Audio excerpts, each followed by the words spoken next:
पुरुष अगर सुधरेगा तो अकेला पुरुष सुधरेगा, परंतु महिला अगर सुधर गई एक तो पूरे परिवार को सुधार देगी, सबको सुधार देगी, सबको लाइन पे ले आएगी अगर वो खुद बदल गई तो।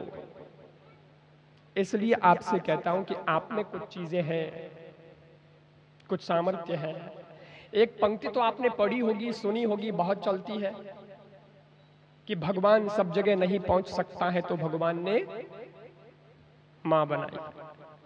ओके, ये तो हम सब लोग जानते हैं कि भगवान ने मां बनाई, ठीक है, ये हम लोग पढ़ते आए, सुनते आए। लेकिन मैं कुछ नया ऐड करना चाहता हूं। वो मुझे ये कहना है कि भगवान ने मां का सृजन किया या नहीं ये तो पता नहीं, पर एक मां ने तो भगवान का सृजन जरूर किया। राम को जन्म देने वाली कौन? मां। कृष्ण को जन्म देने वाली कौन? मां। विवेकानंद को जन्म देने वाली, कल आपने सुना, विवेकानंद को जन्म देने वाली कौन? मां। देशभक्तों को जन्म देने वाली कौन? मां। बोलो, मां ने आविष्कार किया कि नहीं? मां ने सृजन किया कि नहीं? और मां का सृजन अमर है। इसलिए आपको दो चार बातें ध्यान में रखनी है। नंबर एक, आप में हार्ट लाइन होनी चाहिए, आपका हृदय, आप हृदय से जीना सीखिए। हृदय की लाइन आपकी मजबूत होनी चाहिए, क्योंकि हृदय से जो आविष्कार होता है ना, वो परमानेंट आविष्कार होता है। पुरुष ने भी आविष्कार किए और महिलाओं ने भी आविष्कार किए, लेकिन पुरुष के आविष्कार जड़ है। उठा के देख लो तुम, स्टीव जॉब्स एप्पल का आईफोन बनाया, लेकिन है तो जड़ न। थॉमस अल्वा एडिशन अमेरिकी वैज्ञानिक, ये बल्ब बनाया, सेल बनाया, ट्राई सेल वगैरह, लेकिन है तो जड़ न। कितने भी वैज्ञानिक देख लो, कितने भी पुरुष वो देख लो, आविष्कार करने वाले, आविष्कार किया, निश्चित रूप से उनको सलाम, उन्होंने दिया है दुनिया को, हम उसका सम्मान करते हैं, लेकिन जड़ आविष्कार है। पर मां ने जो आविष्कार किया वो चैतन्य है, क्योंकि मां ने दिया बेटा, मां ने दी बेटी, वो चलता फिरता चैतन्य रूप है, चैतन्य स्वरूप है। क्या ये बिना महिला के संभव हो सकता था?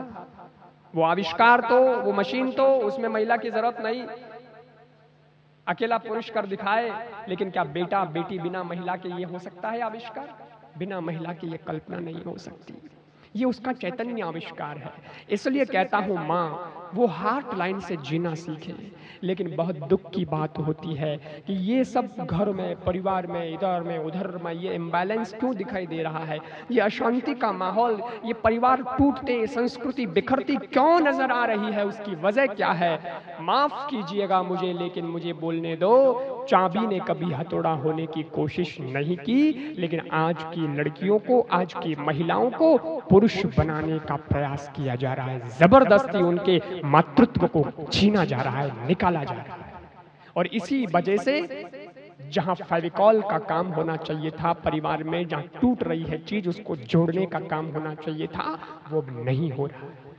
वो टूटता जा रहा है, परिवार बिखरता जा रहा है। सोचने वाली बात है ना, क्योंकि हृदय और बुद्धि में बहुत अंतर है। महिलाएं हृदय से जीती हैं और पुरुष बुद्धि से जीता है।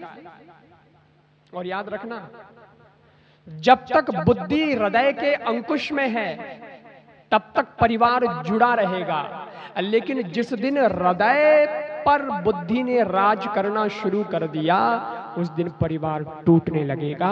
और आज परिवार टूट रहे हैं, उसका फिलोसोफर के अनुसार अगर कोई बहुत बड़ा कारण है तो वो ये है कि बुद्धि ने हृदय पर कंट्रोल करना शुरू कर दिया है। वो उसको उसी हिसाब से चलाना चाहता है। मैं पिताओं का भी सम्मान करता हूं, मैं मां का भी सम्मान करता हूं, लेकिन पिता की अपनी अलग विशेषता है और मां की अपनी अलग विशेषता है। Father is head of the house, head of the home, ये हम कह सकते हैं, लेकिन mother is head of the heart. Father क्या है, पिता क्या है, एक घर का मालिक है, एक परिवार, एक जो मकान बनाया है उसका मालिकाना हक उसके पास में है, और वो उसका हेड बॉस कहलाया जाता है, वो मास्टर कहलाया जाता है, मालिक कहलाया जाता है। लेकिन माँ, महिला, वो जो अपने हृदय पर राज करती है, और बेटे के हृदय पर भी, बेटी के हृदय पर भी पिता राज नहीं कर पाता, लेकिन माँ राज कर लेती है। अपने दिल की बात छुपा देंगे वो, लेकिन मां के सामने जो होगा बता देंगे, क्योंकि वो सामर्थ्य है उसके पास। पिता तो 1000 तर्क दे देगा और विवाद खड़ा कर देगा, लेकिन कॉम्प्रोमाइज नहीं कर सकता, लेकिन मां कॉम्प्रोमाइज कर देती है, समझौता कर देती है। परंतु आज बुद्धि बहुत हावी हो रही है, इसलिए उसके दिल को मारा जा रहा है, उसका हृदय खत्म किया जा रहा है, कत्ल किया जा रहा है। एक बात बताऊं मैं आपको, जब मतभेद होता है, डिफरेंस ऑफ ओपिनियन होता है कि भाई किसी की ये सलाह हो गई, किसी का अलग अलग मत होते हैं, किसी का ये, किसी का वो, किसी की ये सलाह हो जाए, तो ऐसे में आप किसका इस्तेमाल करते हैं? पुरुष किसका इस्तेमाल करेगा और महिला किसका इस्तेमाल करेगी? पुरुष करेगा बुद्धि का इस्तेमाल और महिला करेगी हृदय का इस्तेमाल। यही होना चाहिए, हृदय का ही इस्तेमाल होना चाहिए। मैं बेटियों को पूछता हूं, बहनों को पूछता हूं, लड़कियों को पूछता हूं, पिता पुरुष है और मान लीजिए वो कोई बात आपको कह रहा है, तो हो सकता है कि वो अपना दिमाग लगा रहा हो, वो आपके पीछे भी बुद्धि लगा रहा हो, इसलिए वो ऐसा बोल रहा है। लेकिन जब आपको वो कोई प्रश्न करे तो आप जवाब कैसे देंगे? कैसे जवाब देंगे? बुद्धि से या हृदय से? कह तो रहे हो, लेकिन प्रैक्टिकल में आ क्या रहा है? दिमाग। और इसीलिए कई बार पिता भी चुभने लगता है, और कई बार, आज के जमाने की बात कर रहा हूं मैं, पुराने जमाने की बात नहीं। और आज के जमाने में फिर घर में लड़ाई होती है, झगड़े होते हैं, और सज्जनों कई बार ऐसी स्थिति बन जाती है कि हृदय को मार करके जब हम बुद्धि को चलाना शुरू करते हैं, तो कई बार बेटियां भी घर से निकल जाती है, भाग जाती है। कई बार आपको लगता है सुसाइड हो रहा है, ये हो रहा है, वो हो रहा है, ये इतने कांड क्यों हो रहे हैं? ये पहले तो नहीं होते थे इतने। और कोई और जगह जावे और दुश्मन के बीच में लड़ाई हो जावे तो समझ में आता है, लेकिन अगर अपने ही घर के लोग हमें सुधारने की कोशिश करें और वो हमें दुश्मन लगने लगे, तब सोचना कि कुछ सिस्टम में खराबी आ गई है, वायरस आ गया है। समझ लेना, ये बहुत बड़ी जिम्मेदारी आपको मैं बताने जा रहा हूं। अच्छा, मैं एक बात आपसे पूछता हूं, बहुत तार्किक बात आपसे कर रहा हूं आज, आप जरा उत्तर देना समझ करके। पतंग उड़ती है, पतंग, तो वो डोरी के सहारे, यानी डोरी जिसको मंजा बोलते हैं, मंजा ही बोलते हैं ना, मांजा। पतंग मांझे के सहारे उड़ती है या हवा के सहारे उड़ती है? आप क्या जवाब देंगे? नहीं, सोच के जवाब देना, नहीं तो फेल हो जाओगे तुम क्लास में।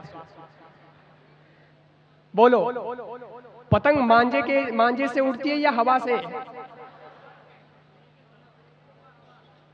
बोलो।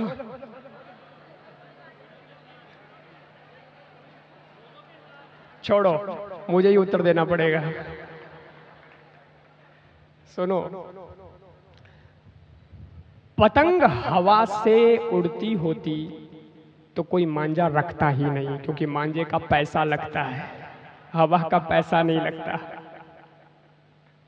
काम जब हवा से ही हो रहा है तो इंडिया का आदमी तो यार सब फ्री में चाहता है कि हवा से उड़ा देंगे। अगर केवल हवा से पतंग उड़ी होती तो मांझे का कौन पैसा लगाता?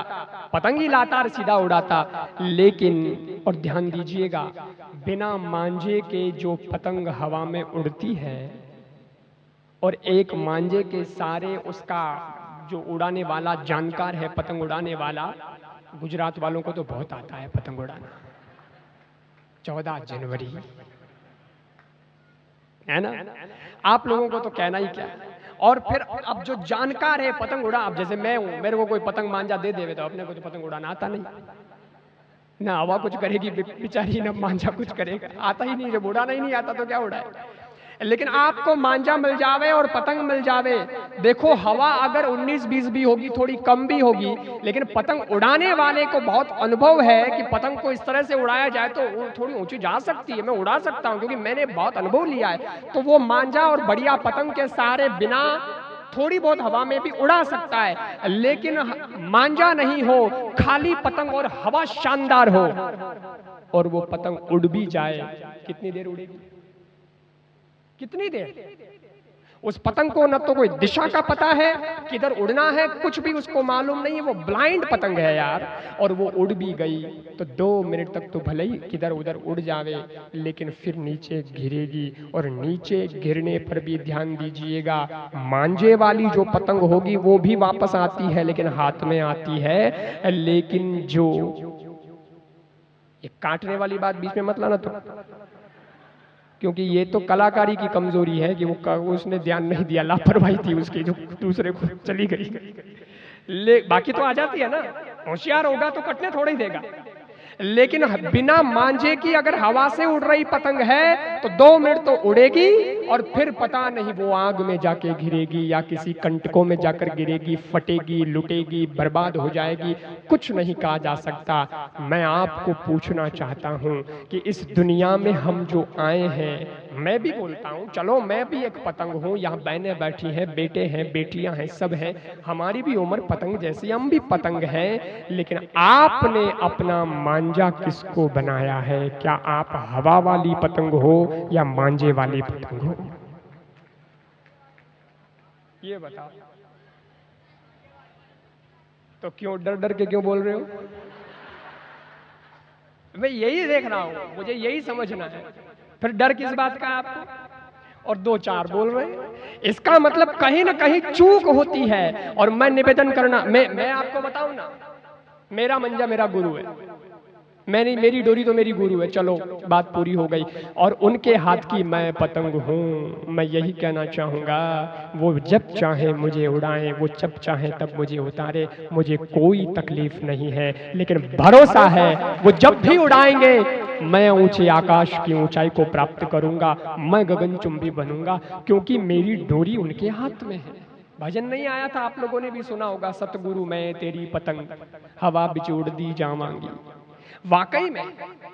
और आप बैठे हैं घर परिवार वाले, तो आपकी पतंग कौन है? माँ, बाप, बड़ा भाई, कोई तो होगा ना।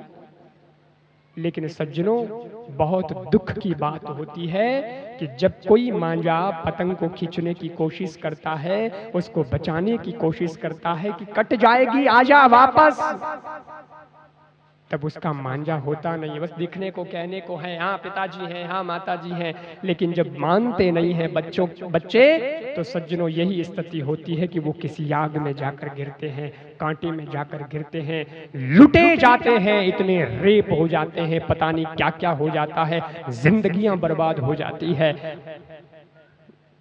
तकलीफ होगी आपको कि आप जहां चाहेंगे वहां नहीं जा पाएंगे, आप जो चाहते हैं वो नहीं कर पाएंगे, क्योंकि मांझे की शरण में रहना है तो जरूर कुछ अनुशासन तो होंगे। आज मैं हूं तो मेरे जीवन में भी तो मेरे गुरु का हाथ है, उनका अनुशासन है।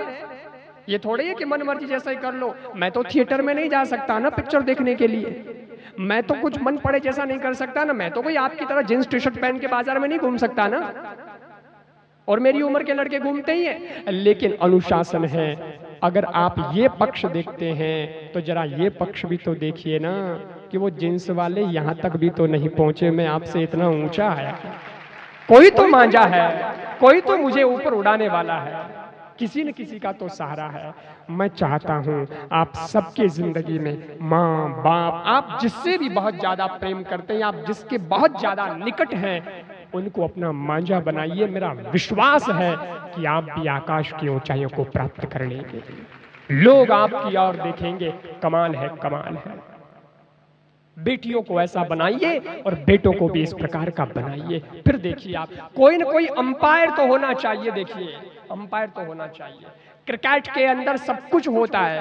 क्रिकेट मैदान तैयार हो गया, पिच तैयार हो गया, उसके बाद जब स्टंप लग गए, सारी तैयारी हो गई, बल्लेबाज आ गए, लेकिन फिर सारा कंट्रोल किसके हाथ में आता है? अंपायर के हाथ में, और वही इशारे करता है और उसके हिसाब से बड़े बड़े खिलाड़ी खेलते हैं सज्जनों, बड़े बड़े खिलाड़ी।